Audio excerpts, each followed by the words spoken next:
मुच्यते। पूर्णस्य पूर्णमादाय पूर्णमेवावशिष्यते। ॐ शान्ति शान्ति शान्तिः। बोली श्री सद्गुरुदेव भगवान की जय। सच्चिदानंद भगवान की जय। परम पूज्य स्वामी श्री प्रेमपुरी जी महाराज की जय। ओम भद्रं कर्णेभिः शृणुयाम देवा। भद्रं पश्येमाक्षभिर्यजत्राः। स्थिरैरङ्गैस्तुष्ट्वा देवहितं यदायुः। ॐ शान्ति शान्ति शान्तिः। ॐ स्वस्ति न इंद्रो वृद्धश्रवाः। स्वस्ति नः पूषा विश्ववेदाः। स्वस्ति नस्तार्क्ष्यो अरिष्टनेमिः। स्वस्ति नो बृहस्पतिर्दधातु। ओम शांति शांति शांति।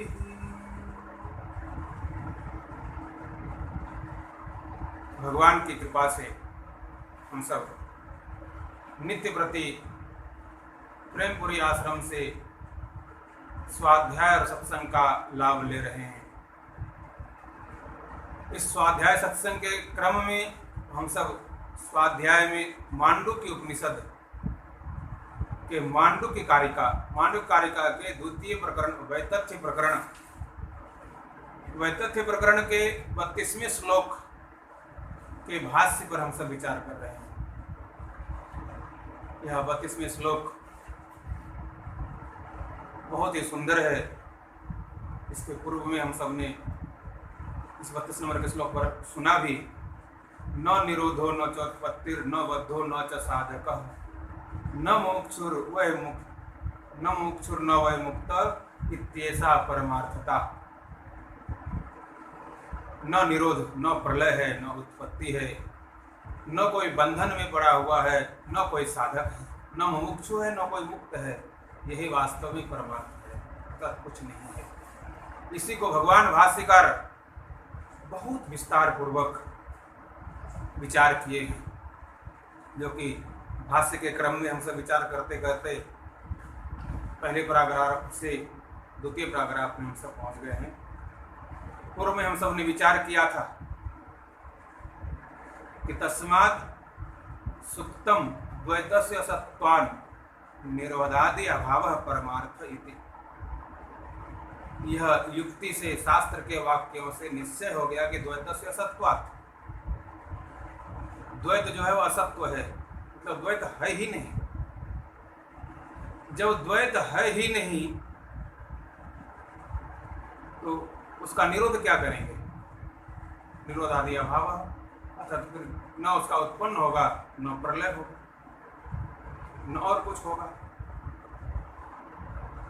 न कोई बंधन में पड़ा है, न कोई साधक है, न कोई मुक्ति चाहता, कोई न मुक्त है, कुछ नहीं। यह सब चीज का अभाव अर्थात वास्तव में परमार्थ ही परमार्थ हो गया। यहाँ तक तो हम सब श्रवण कर चुके थे। भाष्य के अगले क्रम में हम सब बिल्कुल सावधानी पूर्वक देखेंगे। भाष्य थोड़ा सा सावधानी से समझेंगे तभी समझ में आता है। तो देखते हैं भगवान भाष्यकार क्या करें। यदि एवं द्वैत अभावे शास्त्र व्यापारो ना द्वैते विरोधात्। कहते यदि एवं, यदि इस प्रकार एवं द्वैत अभावे शास्त्र व्यापार, शास्त्र का जो व्यापार है, यह जो उपनिषद आदि शास्त्र है, यह शास्त्र किसमें प्रतिपादन करता है? कहते द्वैत आदि अभाव। तो द्वैत को प्रतिपादन किया कि द्वैत नहीं है।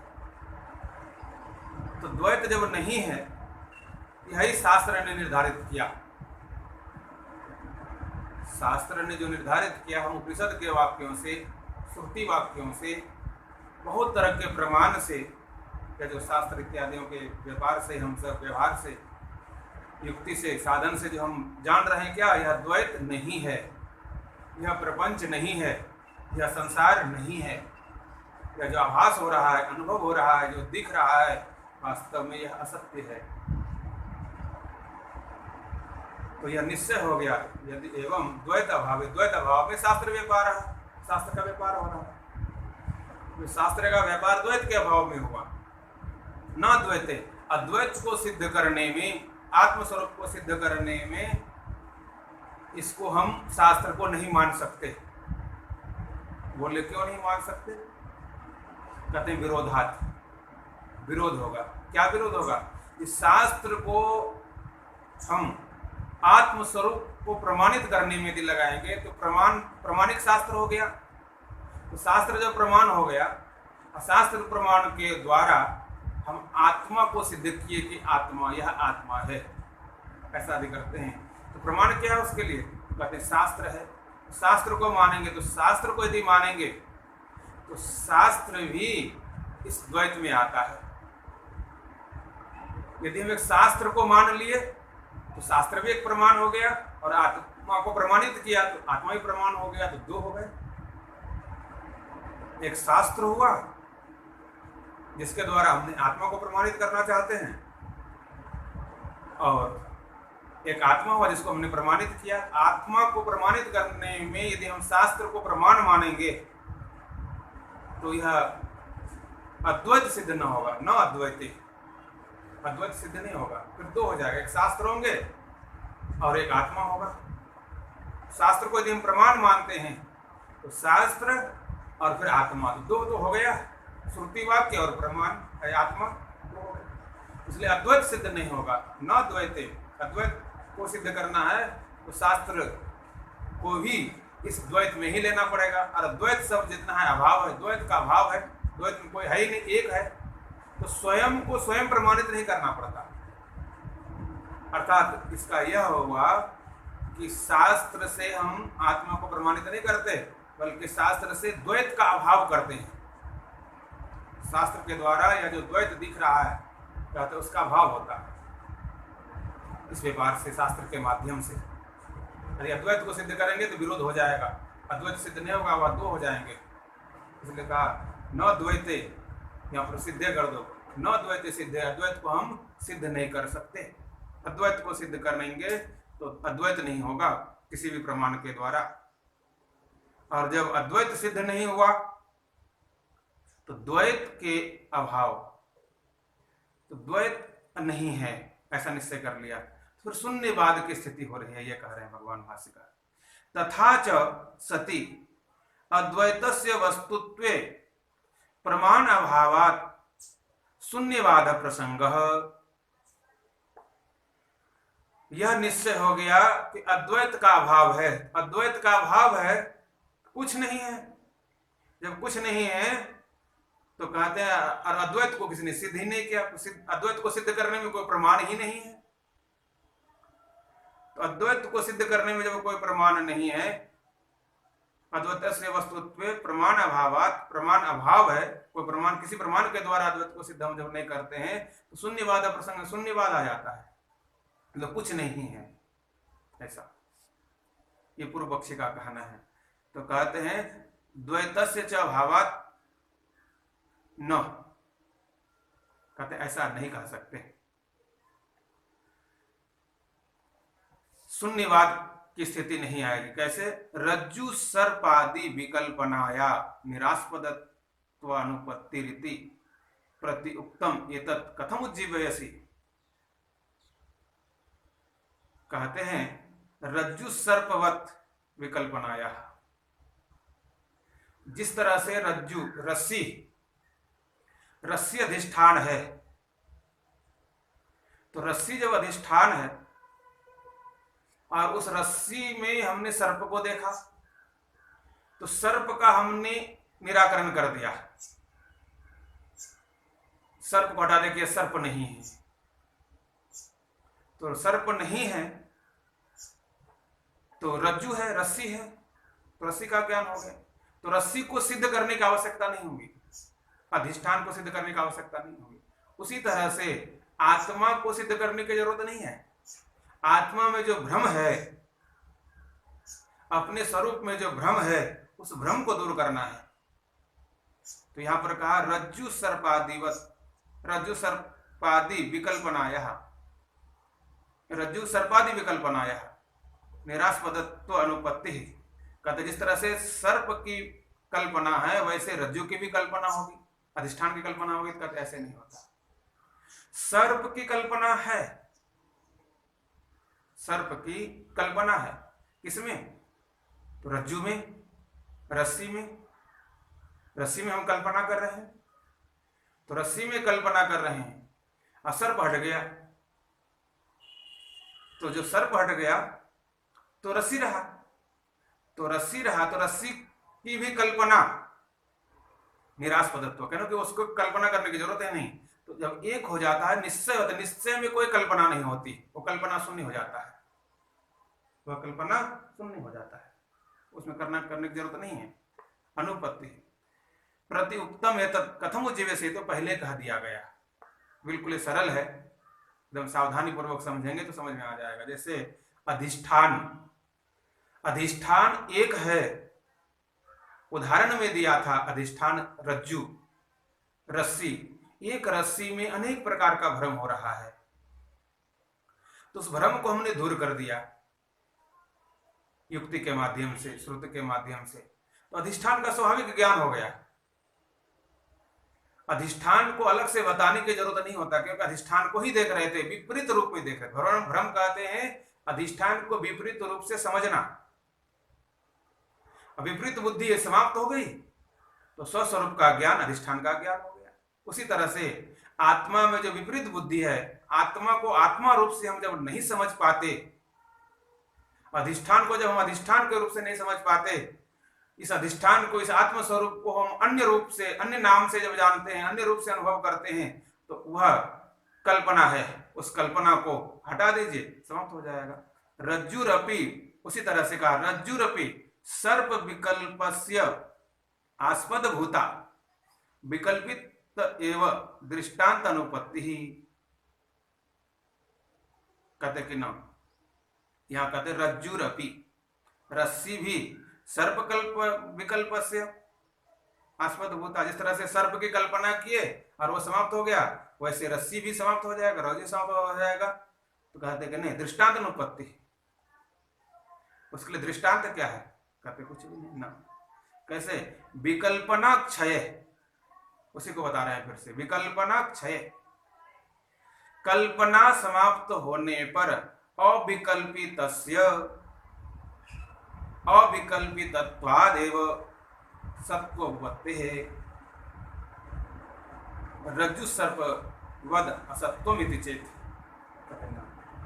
यहां कहते हैं विकल्पना क्षय, जहां कल्पना हो रही है वही भ्रम होता है। अधिष्ठान एक जब होता है तो कोई कल्पना नहीं होती, ये पहले निश्चय कर लीजिए। जो एक होता है उसमें कोई कल्पना नहीं होती। जैसे रस्सी है, अधिष्ठान है, रस्सी को हमने रस्सी के रूप में देख लिया, उसमें कोई कल्पना नहीं, रस्सी है, उसमें कल्पना क्या करेंगे? रस्सी को हमने रस्सी के रूप से जान लिया, उसमें कल्पना करने की जरूरत नहीं, रस्सी का बल्कि हम अनुभव कर रहे हैं। तो रस्सी को रस्सी रूप से, अधिष्ठान को अधिष्ठान रूप से ग्रहण करके हम उसका अनुभव करते, उसमें कल्पना नहीं करते, क्योंकि वह एक है, एक में कोई कल्पना नहीं। पर रस्सी को हम विपरीत रूप से जब देखते हैं, अधिष्ठान को विपरीत रूप से देखते हैं, तब उसमें कल्पना होती थी। विकल्पना क्षय, विकल्पना, कल्पना के नष्ट हो जाने पर अविकल्पितस्य, मतलब अविकल्पित क्या था? अधिष्ठान। अविकल्पितत्वादेव सत्वोपत्ति, अविकल्पित कल्पना के समाप्ति होते ही सत्व की उत्पत्ति है, अर्थात सत्ता की उत्पत्ति, अधिष्ठान की उत्पत्ति। कल्पना समाप्त हो जाएगा, सत्ता अपने स्वरूप में स्थित हो जाएगी, तो एक में ही इस तरह से जानना। उसी तरह से आत्मा में बहुत तरह की हम कल्पना करते हैं, मैं कुछ हूं, मैं कुछ हूं, इसको एक करके सब बता रहे हैं। रज्जु सर्पवद असत्वम इति चेत, कहते कि नहीं, कहते हैं कि सर्प की कल्पना किए, सर्प समाप्त हो गया, तो रज्जु भी सर्ववत असत्वम। अभी आपने शास्त्र के माध्यम से कहा कि सब कुछ द्वैत प्रपंच असत है, मिथ्या है, भ्रम है, तो रस्सी भी तो भ्रम है, रस्सी भी भ्रम है, रस्सी भी द्वैत में आता है, तो अधिष्ठान हुआ भ्रम हो गया रस्सी। तो कहते हैं कि जिस समय यहाँ पर अब कहते हैं एकांते न, आगे कहते न, ऐसा कह करके पहले निषेध किया इसको। रज्जु सर्ववद असत्वम, सर्ववद असत्वम, सर्व के जैसा रस्सी भी असत्य हो जाएगा शास्त्र के प्रमाण से, कहते कि नहीं, एकांते न अविकल्पितत्वाद, अविकल्पितत्व रज्जु अंश वत प्राक सर्पभाव विज्ञानात्, कहते हैं एकांतेन, एक रहने पर कल्पना का भाव हो जाता है। पहले हम एक वस्तु को अनेक रूप से जान रहे थे, एक वस्तु को अनेक रूप से जान रहे थे, अब अनेक रूप से जब जान रहे थे उसमें भ्रम हो रहा था। जब भ्रम हो रहा था तो सब एक एक करके वह विशेष हट गया, तो फिर हमने विचार किया, तो रज्जु अंश का जब ज्ञान हो गया तो भ्रांति ज्ञान समाप्त हो गया, भ्रांति ज्ञान समाप्त हो गया तो रज्जु अंश का ज्ञान, अधिष्ठान का ज्ञान होते ही फिर उसमें कल्पना की बात ही नहीं। एक किस तरह से इसको एक उदाहरण से समझे, जैसे कोई व्यक्ति मिलने के लिए गया, अपने किसी का एक परिचय मिला कि वह व्यक्ति बहुत अच्छा है और वह संत है, सज्जन है, बहुत अच्छे हैं, सबका वह उपकार करता है, उनके पास जाओगे तुम्हारा दुख तकलीफ समाप्त हो जाएगा। तो जैसे वहाँ पता किया तो उनका नाम क्या है, कैसे जानेंगे, तो सज्जन है, उस व्यक्ति का नाम पता किया तो नाम से जाने लगा, जैसे गणेश बहुत अच्छा है, सज्जन है, उनके पास जाओ। तो वह व्यक्ति गणेश को ढूंढते ढूंढते उनके पास पहुंचा, तो जैसे वहां पहुंचा, बैठा तो देखा एक व्यक्ति को, लगा कि हाँ यही व्यक्ति, जिस तरह से उसको अनुमान बताया था वहां पर पहुंच गया, उसको देखा, बैठा, पता भी चल गया कि कहाँ है, तो वहाँ बैठे हैं, उनके पास गया तो कहा कि आप ही गणेश है, बोला कि हाँ मैं गणेश हूँ। इतने देर में गणेश का पुत्र आया, बोला पिताजी जल लीजिए, जल पिलाया, तो पिता कहा। तब वह जो आया था मिलने के लिए गणेश से, उसे सोचने लगा, अरे ये तो कह रहा है कि मैं गणेश हूँ, पर इसको गणेश कहा करके तो पिता बुला नहीं रहे, तो पिता कहा करके बुला रहा है, ये तो पिता कह रहा है, ये तो पिता है, और मैं गणेश से मिलने आया हूँ, पता नहीं है गणेश है या नहीं, ये तो पिता है, तो पिता बोल। थोड़ी देर में उनके भाई आए चाय लेकर के, जैसे चाय लेकर के आए, कहा भाई साहब लीजिए, भैया चाय लीजिए, चाय पीजिए। तो मेहमान आया तो चाय, अब वह चाय भी पी रहा है और उसको भ्रम होने लगा, अरे पहले एक आया था बालक, उसने इसको पिता कहा, ये पिता है, पर दूसरा व्यक्ति आया, वो कहता ये भैया है, मैं तो गणेश से मिलने आया हूँ और ये पिता है, भैया है। तब तक उसका मित्र आ गया, उसका, अरे मित्र आप यहाँ बैठे हैं, मैं आपका कब से इंतजार कर रहा हूँ, आप आए नहीं मुझसे मिलने के लिए। तीसरे व्यक्ति ने आकर के कहा, अरे मित्र, तो मित्र कहा, ये सुनने वाला व्यक्ति सुनने लगा, ये तो मित्र है, मैं तो गणेश से मिलने आया था, ये तो पिता लग रहा है, कभी भैया लग रहा है, भाई लग रहा है, कभी मित्र लग रहा है। तो उस व्यक्ति को रहा नहीं गया और उसने पूछा कि आप तो पहले बोल रहे थे कि मैं तो गणेश हूँ, पर आपको कोई पिता कह करके पुकार रहा है, कोई भाई कह करके पुकार रहा है, कोई मित्र कह करके पुकार रहा है। मैं अपने सामने अभी आंखों से यह देख रहा हूँ और सुन भी रहा हूँ कानों से। तो कहा कि बिल्कुल तुमने सही सुना, पर यह जो हमारा नाम है पिता, यह पुत्र ने मुझे पिता पुकारा, वह मेरा पुत्र है, उनसे उत्पन्न हुआ है। तो पिता जो हमारा नाम है वास्तव में पुत्र के लिए है, यह एक विशेष नाम है। और भाई ने भाई जो पुकारा है, भाई भी जो हमारा नाम है भाई के लिए है, यह भी हमारा एक विशेष नाम है।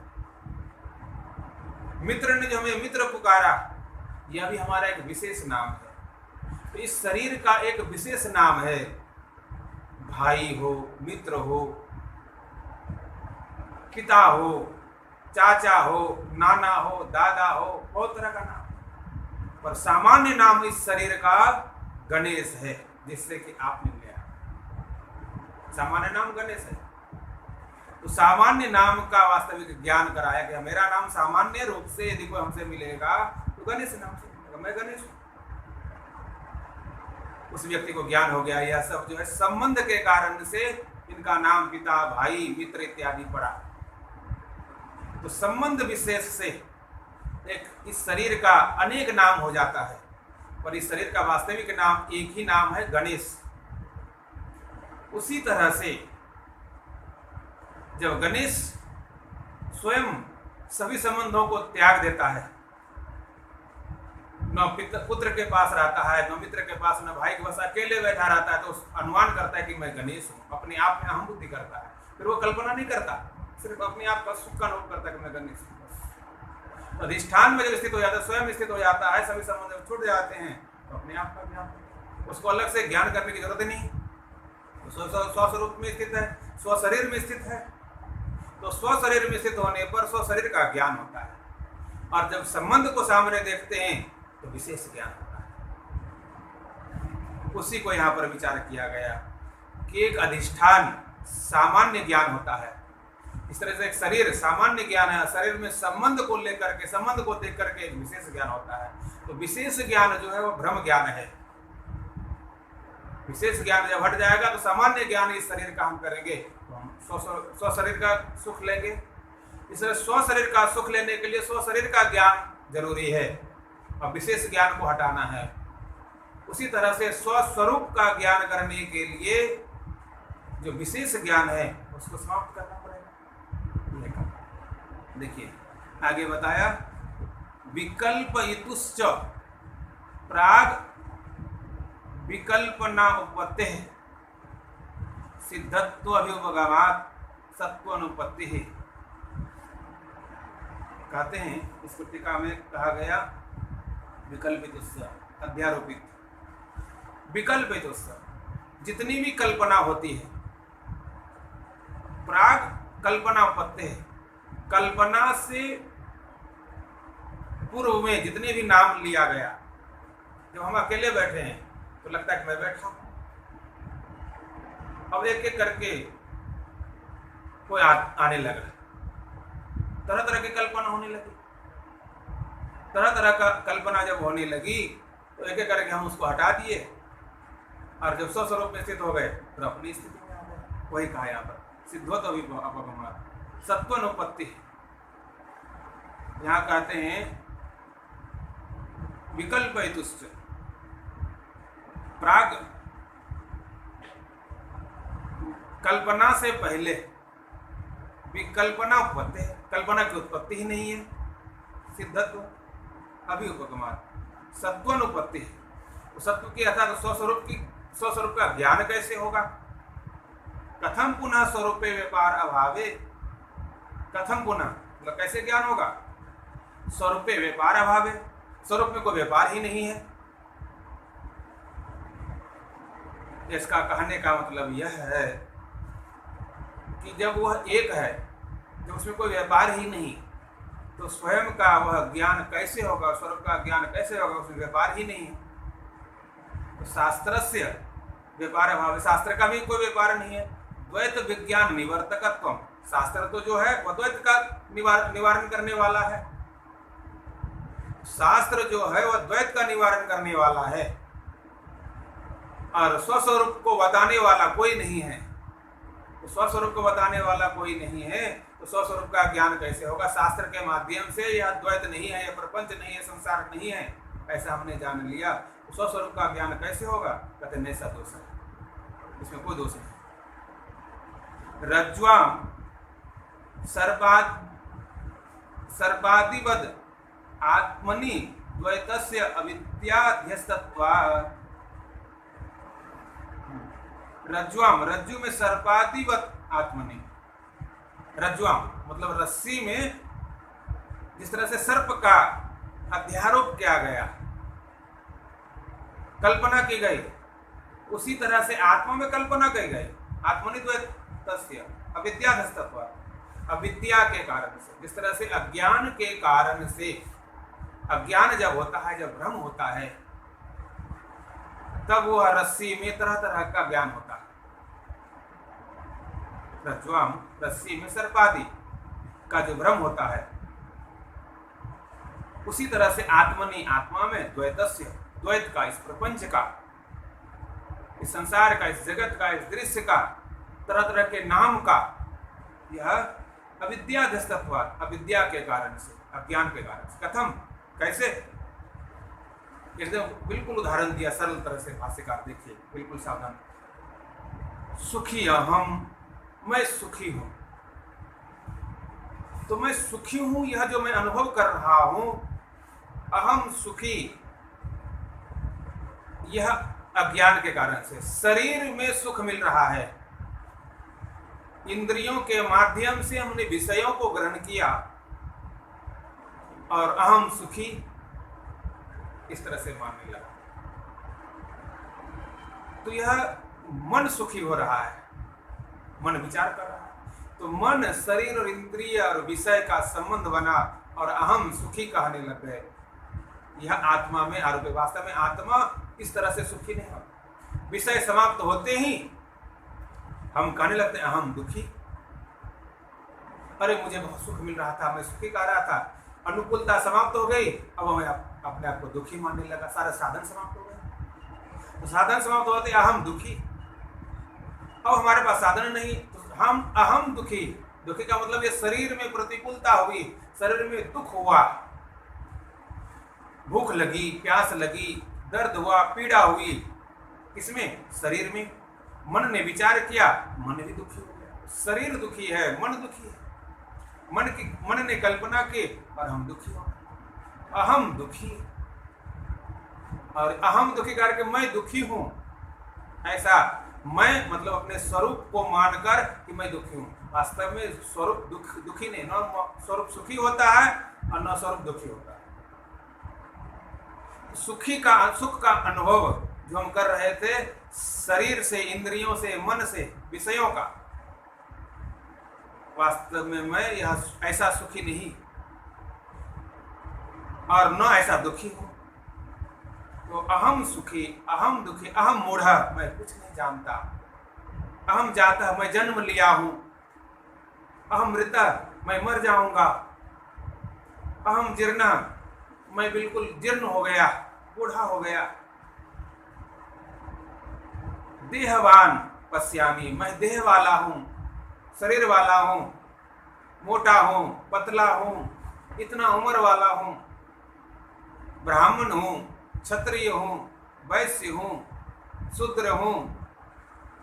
इस तरह से हम अपने आप को आरोप करते हैं अपने में। किसको? इस शरीर को देख करके। देहवान पश्यामी, श्रृणोमी, सुनता हूं, व्यक्त, मैं व्यक्त दिख रहा हूं, अव्यक्त, मैं अव्यक्त हूं। कभी कभी ऐसा लगता है कि मैं कुछ नहीं हूं। कर्ता, मैं कुछ कर रहा हूं, फल भोगने वाला हूं। संयुक्त, कभी किसी के साथ में संबंध करता हूं। वियुक्त, कभी किसी से मैं अलग हो रहा हूं। क्षीण, कभी कभी मैं नष्ट हो रहा, लगता है हमारा शरीर कमजोर हो रहा है। वृद्ध, बिल्कुल मैं वृद्ध हो गया। अहम मम इति, यह मेरा है, अहम मैं हूँ और यह मेरा है, इति एवं आदय सर्वे आत्मनि अध्यारोप्यन्ते। यह जितना भी विशेषण बताया गया ये सब इसमें आत्मा में अपने में आरोप करता है। मैं सुखी हूँ, मैं दुखी हूँ, मैं मूढ़ हूँ, मैं ब्राह्मण हूँ, मैं देह वाला हूँ, मैं क्षत्रिय हूँ, मैं वैश्य हूँ, मैं शूद्र हूँ, या जितनी भी है ये कल्पना किया गया। और मैं हूँ तो कहते यह मैं जो हूँ मैं तो हूँ, पर मैं यह सब नहीं हूँ। यह विपरीत भावना हो गया मेरे में। विपरीत भावना होने से इसी को भ्रम कहा, इसी को द्वैत और प्रपंच कहा। तो अपने में अनेक प्रकार के मैं एक हूँ, अनेक तो नहीं हो सकता। मैं यदि सुखी हूँ तो दुखी नहीं हो सकता, तो मैं सुखी भी हूँ और दुखी भी हूँ, ये कैसे हो सकता? मैं ज्ञानी भी हूँ और मूर्ख भी। कभी ज्ञानी का अनुभव होता, कभी मूर्ख का भी अनुभव होता। ऐसा कैसे हो सकता? नहीं हो सकता। मैं कुछ भी हूँ, मैं दादा भी हूँ, चाचा भी हूँ, मैं चाचा भी हूँ और दादा भी हूँ, मैं पिता भी हूँ, भाई भी हूँ, मित्र भी हूँ। मैं एक हूँ, अनेक कैसे हो सकता? तो यह अनेक का जो भ्रम हो रहा, अनेक का जो ज्ञान हो रहा है, तो वह सामने संबंध को देख करके, पुत्र को देख करके पिता का ज्ञान हो गया, भाई को देख करके भाई का ज्ञान हो गया, मित्र को देख कर मित्र का ज्ञान हो गया। तो संबंध जब दिखता है तो अपने आप को हम वैसा मान रहे हैं। संबंध अभाव होते ही व्यक्ति सामने नहीं दिखता है किसी प्रकार का, तो सारा संबंध समाप्त हो जाता है। किसी व्यक्ति का हम चिंतन भी नहीं करते, मन से स्वयं का चिंतन करते हैं, सारे संबंध समाप्त हो जाता है। जिसका हम चिंतन करते हैं उसका वह ज्ञान होता है। अर्थात यह सब ज्ञान किसमें हो रहा है? कहते आत्मा में हो रहा है। हम आत्मा को, अपने आप को, अपने स्वरूप को, अपने आप को मैं जिसे कह रहा हूँ मैं पिता हूँ, कहते हैं मैं पिता नहीं, बल्कि मैं भ्रम से अपने आप को पिता मान रहा हूँ। क्योंकि पहले से मैं पिता नहीं था, जन्म लेते ही पिता नहीं था, जन्म से पहले भी पिता नहीं, जन्म लेने के बाद भी पिता नहीं रहा। जब विवाह हुआ, पुत्र हुआ, तब हम अपने आप को पिता माने, और पुत्र मर गया तो हम अपने आप को पिता नहीं, पुत्र ही हो। तो यह संबंध से, अर्थात मैं पिता नहीं, यह पिता का ज्ञान विशेष ज्ञान है। और इस विशेष ज्ञान को शास्त्र के माध्यम से, युक्ति के माध्यम से इसी द्वैत प्रपंच को हटाया गया कि तुम पिता नहीं हो। तुम पिता मानोगे तो पुत्र का सुख मान करके तुम सुखी कहोगे, अहम सुखी, पुत्र सुख स्वरूप हो, हम पुत्र सुख से स्वरूप से स्थित हो, पिता स्वरूप हूँ, सुख मिल रहा है मुझे। कहते यह सुख, पुत्र का जो सुख मिल रहा है पिता रूप में, अहम सुखी, यह भ्रम है। अपने मित्र का सुख मिल रहा है और यह मेरा मित्र है, अहम मित्र सुखी अहम, कहते अहम सुखी, यह सुख भ्रम है। क्योंकि यह सदा रहने वाला सुख नहीं है, यह विशेष संबंध है, यह वास्तविक सुख नहीं है। इसको शास्त्र से एक एक करके सबको हटाया गया। अर्थात देहवान, यहाँ तक कि देहवान, देह वाला ही मैं नहीं। तो जब मैं देह वाला नहीं, देह ही हमारा सत्य है। देहवान अहम जो कहते, देहवान अहम पश्यामि, मैं देह वाला हूँ, इंद्रिय वाला हूँ, मन वाला हूँ, कहते हैं वास्तव में यह सब विशेष संबंध है। मैं तो आत्मस्वरूप हूँ, ऐसा शास्त्र के माध्यम से निश्चय, यह सब नहीं हूँ मैं, ये कहा। सब जो है, यह जो अनुभव हो रहा है किसमें हो रहा है? आत्मा हो रहा है। सब करके हटा देंगे तो स्वस्वरूप का ज्ञान। हम विशेष ज्ञान का आरोप करके अपने आप में एक संबंध बना लेते हैं और उस संबंध से संबंधी बन करके हम सुख लेते हैं। जैसे साधारण जड़ वस्तु, धन, घर, गाड़ी, यह मेरी गाड़ी है, यह मेरा घर है, मैं गाड़ी वाला हूँ, मैं धन वाला हूँ, मैं घर वाला हूँ, घर का मुझे सुख मिलने लगा। यह मेरी गाड़ी है, गाड़ी का हमको सुख मिलेगा। गाड़ी को हमने बेच दिया, उस मकान को हमने बेच दिया, अब उस मकान से हमको सुख नहीं मिला। मेरा घर नहीं, मैं बेच दिया। जो मकान मेरा था, मेरा कह रहा था, अब हम दूसरे को जब दे दिए, बेच दिए, अब उस मकान से हमें सुख नहीं मिल रहा है। क्यों? यह विशेष संबंध था, उसको हम अपना मान रहे थे, अब हम उसको अपना नहीं मानते, तो यह सब संबंध हो गया। अब मैं घर वाला नहीं, अब घर का सुख नहीं, और हम घर के अभाव में हैं, दुखी। अरे मेरा घर था, बिक गया, अब मैं दुखी हो गया, हम दुखी, तो यह भी दुखी भी, मैं सुखी भी नहीं हूँ, दुखी भी नहीं हूँ। इस शास्त्र के माध्यम से बता गए, तुम न सुखी हो न दुखी हो। संसार में जितना भी यह भ्रम हो रहा है, ज्ञान हो रहा है, सुख दुख का, यह द्वैत है, यही प्रपंच है, यही बंधन का कारण है। इसी बंधन को हटाना है ज्ञान के माध्यम से। आत्मा एतेषु अनुगतः, इस सब में आत्मा ही अनुगत है, तभी हम सुख मिल रहा है। यह नहीं कि इसमें आत्मा अनुगत नहीं है। एतेषु आत्मानुगतः, अहम कह करके जो ज्ञान हो रहा है, पर वहाँ जब सुखी और पिता के रूप में हो रहा है तो वह भ्रम हो गया। हम सुखी तो है पर पिता के रूप में नहीं, सुख स्वरूप मेरा है पर पिता के सुख रूप में नहीं, यह विशेष है।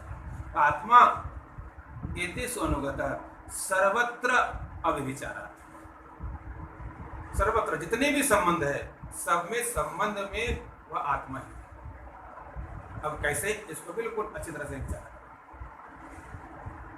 यहाँ तो उदाहरण दिया यह था, जैसे सर्पधारा भेदेषु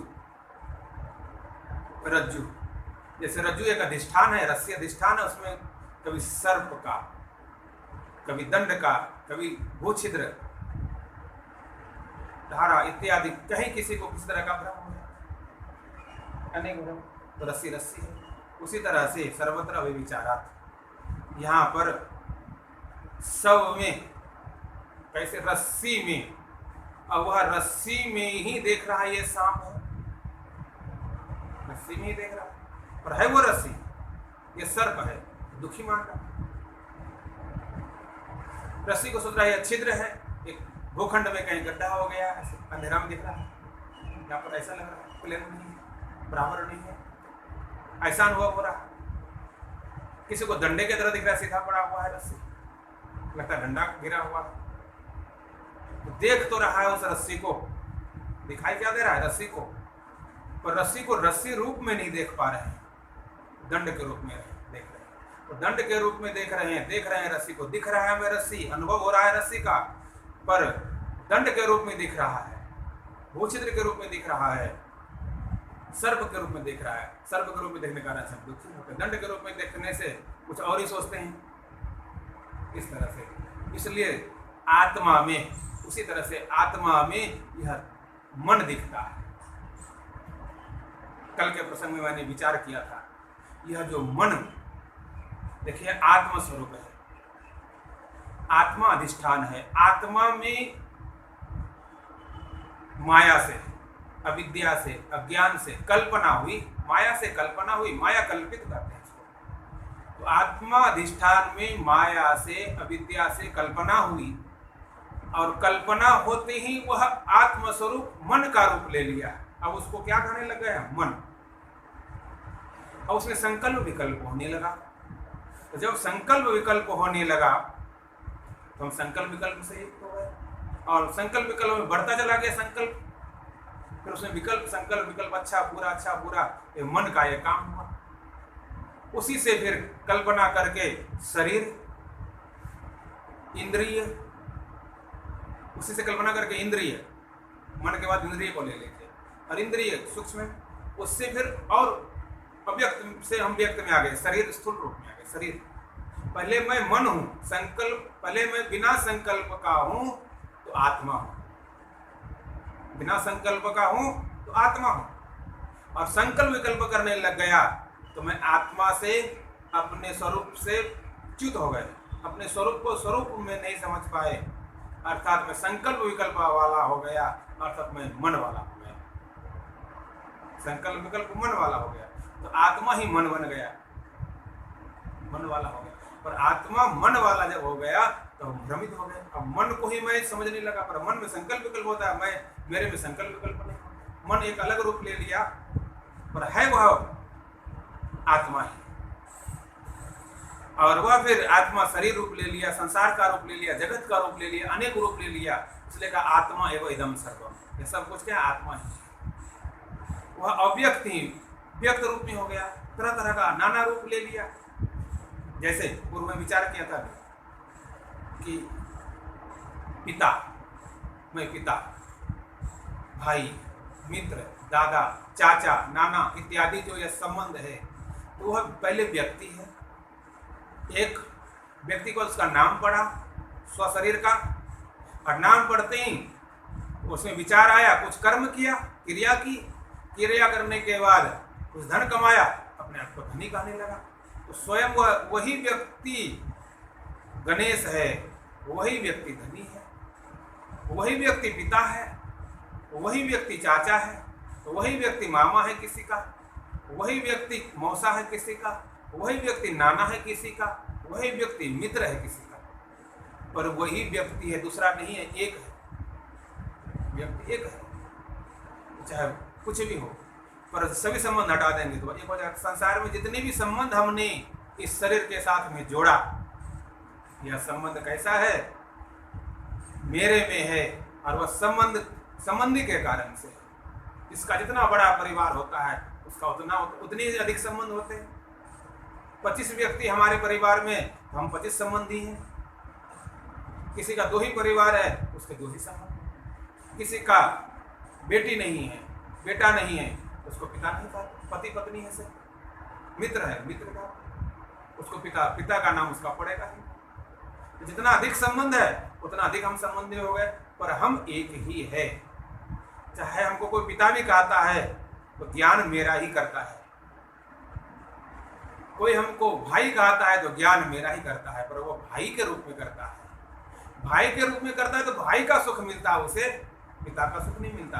पुत्र पिता के रूप में ज्ञान करता है तो पिता का सुख मिलता है, हमारा सुख नहीं मिलता। हमारा सुख तो हम स्वयं ग्रहण करते हैं। अब हम जो ग्रहण करते हैं वो हमको पुत्र का सुख मिल रहा है, तो पुत्र का सुख मिल रहा है, स्व शरीर का सुख। स्वयं अब कभी अकेले में बैठिए और विचार कीजिए। जब अकेले में बैठ करके विचार करेंगे तो स्व स्वरूप का सुख होता है। जब कोई संबंध को याद नहीं करेंगे, स्व शरीर का पहले सुख होगा। स्व शरीर के सुख में स्थित हो जाए, संबंध को हटाकर, तो फिर अपने शरीर से भी अलग करके अपने मन का सुख लीजिए, संकल्प विकल्प से, और फिर वहां से हट करके संकल्प विकल्प रहित हो जाएंगे, आत्मस्वरूप का सुख होगा। तो संसार में संबंध जितना भी है वह सब के सब किसमें है, तो यह आत्मा में ही है। इसलिए कोई भी विचार नहीं, बल्कि इसको करके शास्त्र के ध्यान से द्वैत प्रपंच को हटाया जाता है। यदा च एवं विशेष्य स्वरूप प्रत्यय सिद्धत्वात् न कर्तव्यम शास्त्रेण। कहते हैं यदा च एवं विशेष्य स्वरूप प्रत्यय सिद्धत्वात् न कर्तव्यत्वम शास्त्रेण।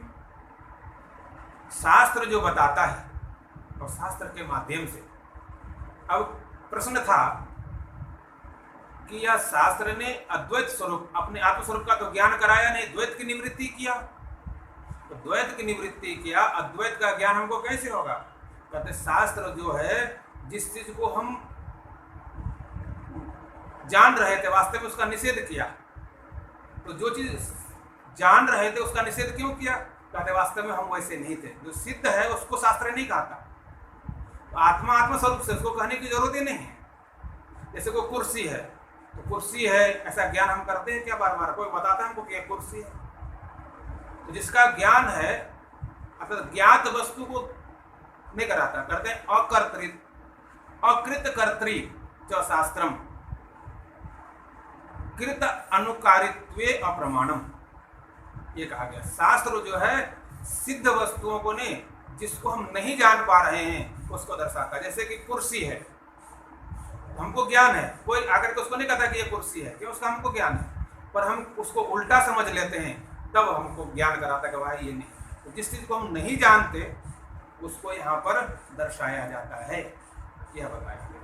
यह तो अविद्या अध्यारोपित सुखित्वादि विशेष प्रतिबंधाद एवं आत्मनः स्वरूपेण अवस्थानम स्वरूप अवस्थानम च श्रेय इति। कहा गया अपने स्वरूप का तो स्वस्वरूप का स्वयं अनुभव है कि मैं अपने आप को जान रहा हूं, अनुभव हो रहा है कि मैं हूं। इसको ज्ञान कराने की जरूरत नहीं है। पर मैं हूँ किस रूप में हूँ यह जानना है। तो जिस रूप में मैं जान रहा हूँ अपने आप को, शास्त्र कहता है तुम ऐसे नहीं हो। तुम जो कह रहे हो मैं मनुष्य हूँ, मनुष्य नहीं हो। तुम कहते हो मैं शरीर वाला हूँ, शरीर वाला नहीं हो। तुम कहते हो मैं पिता हूँ, पिता वाला तुम नहीं हो। तुम पुत्र हो, पुत्र वाला तुम हो, कहते तुम पुत्र वाले नहीं। धन वाला, गाड़ी वाला, जगत वाला, मकान वाला, यह सब जो विशेषण है यह विशेषण रहित हो। शास्त्र तो जिस चीज को हम भ्रम से जानते हो शास्त्र उसका निवर्तन करता है। स्वस्वरूप में तुम्हें अपने आप को जब सबको हटा देंगे तो स्वस्वरूप का हमको ज्ञान हो ही रहा है। तो अपने आप का कोई आपको ये नहीं कहता करके तुम हो, तुम हो, तुम हो, ऐसा कोई नहीं कहता। क्या स्वस्वरूप का हमको तो अपने आप का ज्ञान हो रहा है कि मैं हूँ। तो मैं हूँ किस रूप में हूँ, मैं कौन हूँ, यह ज्ञान कराता है। इस तरह से हम विचार करेंगे, ज्ञान होगा। भाष्य के माध्यम से थोड़ा सा लग गया, इसमें पुनः विचार करने से पूर्ण हो गया। बोलिए श्री सद्गुरुदेव भगवान की जय। ओम पूर्णमदः पूर्णमिदं पूर्णात् पूर्णमुदच्यते पूर्णस्य पूर्णमादाय पूर्णमेवावशिष्यते। ओम शांति शांति शांति। ॐ शान्ति शान्ति शान्ति।